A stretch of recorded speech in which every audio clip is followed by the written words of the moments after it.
Yo, what's up everyone? OJ here. Welcome back to another video. Today we've got some great information for you guys, so let's go ahead and get right into it. And we're starting off with an Australian classification for a title called Castlevania Anniversary Collection from Konami. Now, Castlevania will celebrate its 33rd anniversary in 2019. The first entry in the series, simply titled Castlevania, launched for the Famicom on September 26, 1986 in Japan. A title with the name Castlevania Anniversary Collection has yet to be announced. Now, in related news, last week there was still an unannounced Konami 50th Anniversary Collection arcade classics that was also rated in Australia. So this is all very interesting information because people have talked about this and there's been speculation. I've talked about it myself. Various other channels have talked about there potentially being a new Castlevania game. Maybe not exactly brand new Castlevania game, or maybe even a collection of games or something to do with Castlevania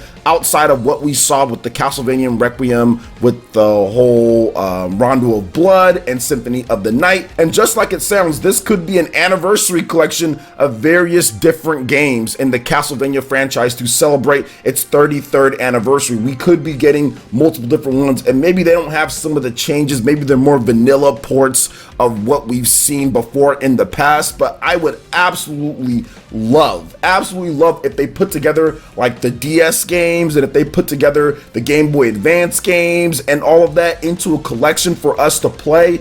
That would probably just be the best thing Konami could do. But then once again, you have to realize something, that this is Konami, and you guys know how Konami is. So this could be something awesome, or this could be something that's not awesome, or nothing could really happen at all because it's Konami. Maybe they rate a pachinko board or something and somehow it got slipped into this. I don't know. I'm just being silly here. But at the same time, guys, I'm not going to get my hopes too much up, but I am expecting maybe something to come from Castlevania this year, and maybe this anniversary collection will be what that is. So what do you guys think about the Castlevania Anniversary Collection being rated on an Australian board? You think Castlevania is finally going to come to Nintendo Switch and other systems as well? Let me know your thoughts in the comment section below. Alright, and moving on to the next topic here. Speculation on Borderlands 3 has definitely kicked it into gear with a reveal potentially on March 28th at, I think it's PAX East or something like that in Boston, because the Gearbox official page,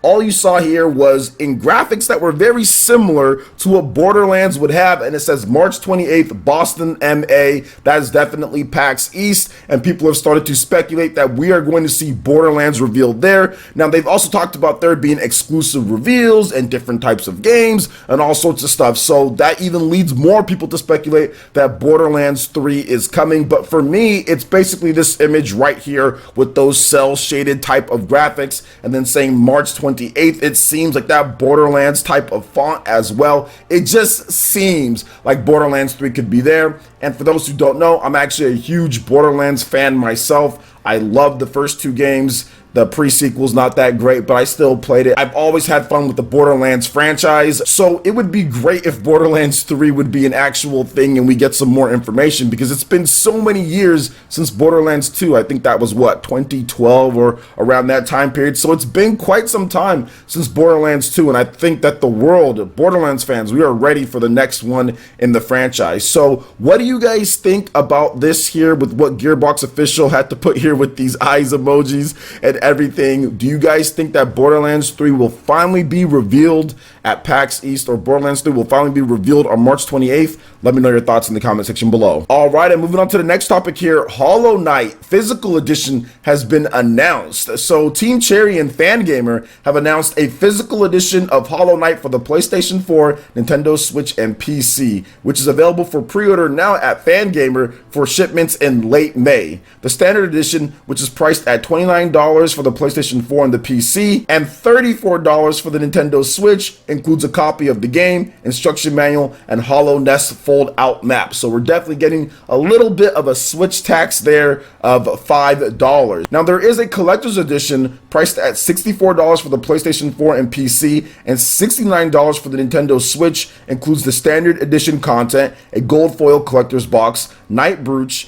and stand, Quirrell comic book, gold foil art print set, and pre-order bonus papercraft set. The Nintendo Switch version also includes a cleaning cloth. Now, the Hollow Knight is now available digitally for the PlayStation 4, Xbox One, Switch, and PC. A sequel, Hollow Knight Silksong, was announced in February for Nintendo Switch and also PC. So, not really cool with the Switch tax, but at the same time, I think Fangamer and the developers of Hollow Knight, since they have been pretty good to Switch fans, especially with Silksong, you can get that for free if you pack the original. So, it's not like they're trying to screw Switch gamers or anything. It really is because of the cartridge, and it's just more expensive for them to produce, so they have to charge it a little bit more, and that's probably going to be the best selling version of the game. So you don't want to be negative on that if you're manufacturing it and you're losing, and that's going to be the most thing that people want. That's not a good idea. So I'm pretty sure that they tried to do the best that they could, and we've seen some Switch tax up to $10 on games. This one is only $5,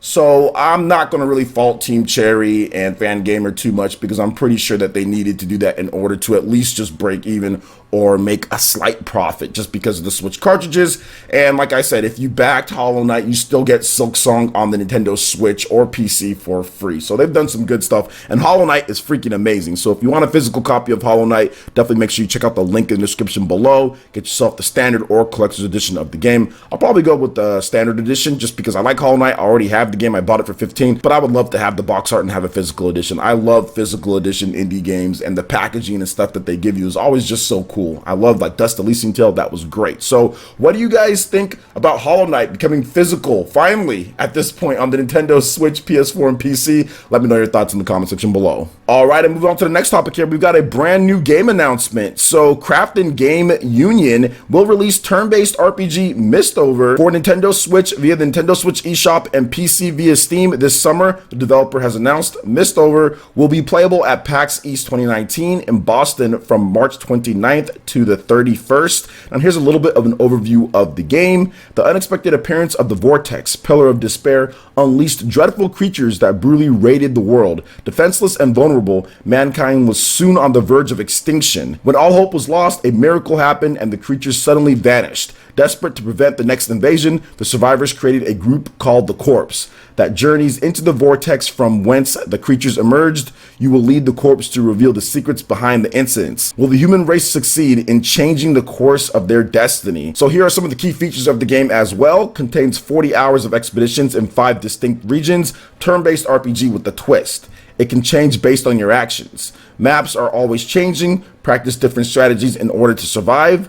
Build an invincible corpse by combining and strategizing with 8 different corpse classes. Learn new skills and upgrade equipment to enhance corpse crew members. The mist influences everything that happens in the game. Your strategy will reshape the fate of mankind. Learn the Arctic Kingdom Corpse into the Misty Expedition. So you guys are checking out the teaser trailer here as well. Not sure if this is my style of game. Seems like it's the procedurally generated type of thing, but definitely has a really cool art style, kind of like Darkest Dungeon. And I'm pretty sure there's going to be a lot of content and variety for people who really like that style of game. So what do you guys think about this Nintendo Switch and PC game Mistover coming this summer and playable at PAX this year? Let me know your thoughts in the comment section below. All right, and moving into the final topic here, there's a little bit of a change for Fortnite players that I think you guys should know about. I don't cover Fortnite too much, but this one I think is a little bit bigger than some might expect, because in the Fortnite version 8.10 that's available now, the way that they group players together for the Nintendo Switch, PC, PlayStation 4, and mobile has actually been changed.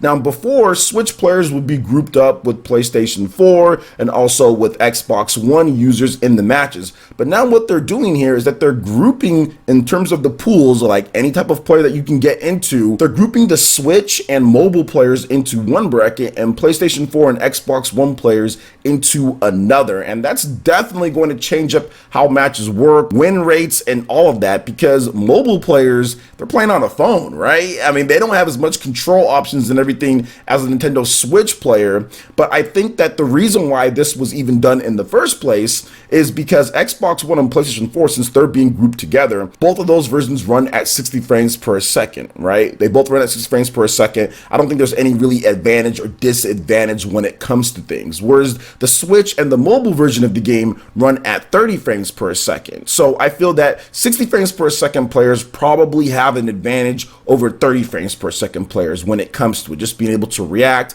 kind of how things are processed, even how the game runs in the first place. Things are definitely a bit different when it comes to that. So I can see why maybe they went over the data and said, hey, look, we're seeing that Switch players aren't having much luck beating or competing with PS4 and Xbox One players because of their frame rate or because of whatever the reasons are, yet they're having a little bit better luck, or the games are more balanced when it's mobile players, when it's Switch and mobile players together. So maybe that was what was going on, because I remember playing against PC players on the Nintendo Switch, and that was definitely an issue. We were just getting destroyed when it comes to it. So maybe that's the reason why they decided to change the grouping with this, and people can have more matches to where it's even with 30 frames per second and then the 60 frames per second players over there. So we'll have to just wait and see how it kind of plays out. I'm not really into Fortnite anymore, but I do think that this is definitely going to cause, I would guess, more even matches, because it's the 30 frames per second players with the 30 frames per second and the 60 with the 60. So to me,